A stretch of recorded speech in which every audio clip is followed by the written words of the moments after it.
Hi, and welcome back for another Fit and Bendy tip of the day. It is a swelteringly hot day here in Hollywood, so I'm doing something that doesn't require an enormous amount of work for me today because I am sweating doing nothing.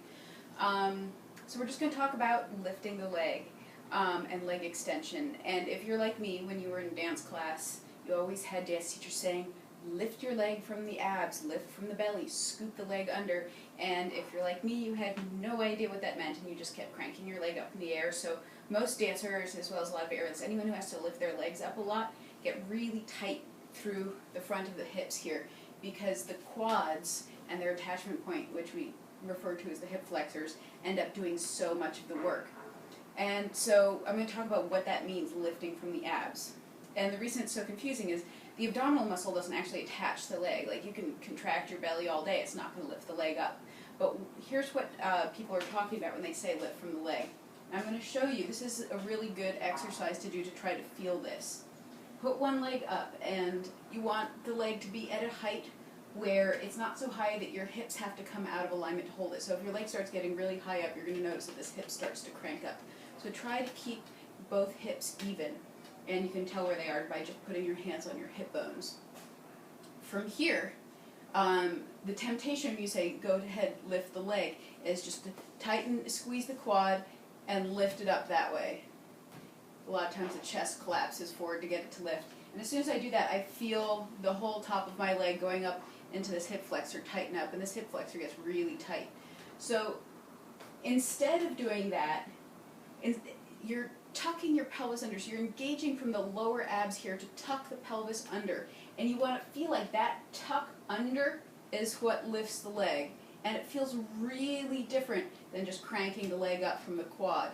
And the reason for that is that when your pelvis is slightly arched, and this is especially true for people who are hyperlordotic like I am, so you've got to sway back, but if you have the pelvis even slightly out of alignment, the psoas muscle, which attaches in your lower back and wraps around and attaches to the back of your femur, cannot help to lift the leg. If your pelvis is tucked under, that psoas muscle can kick in and help to lift the leg up in the air. And it's a really big muscle. It's 16 inches long, it's wide, it's a huge muscle that can really help to lift that leg, taking some of the pressure off of these muscles in the front. So again, the exercise to find this, and this is really helpful if you're a dancer or aerialist and you have to lift your legs up in the air a lot and you want to be able to have the strength to do that without getting super tight bridge cables in your hip flexors. Tuck the pelvis under and feel that tuck in the pelvis, and by the way, don't do that by bending this knee or hunching in the upper body. So everything else you want to keep nice and still. Body stays straight, standing leg is straight, which could be hard in the standing leg if you have tight hip flexors, so you got to work on that too. Tuck the pelvis under, and use that tuck to float the leg up in the air.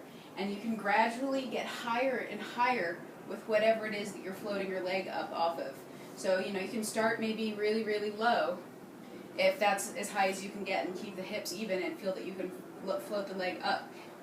And as you get stronger, more flexible, that object can get higher until your leg is on the wall, you're in a standing split, and you're working on floating your leg up away from the wall. And that's how you can get to that point where you can just hold your leg up in the air and do beautiful things with your arms. La-di-da-di-da. And who doesn't want to be able to do that? So I hope this is helpful. If you have more questions, you can just Google psoas.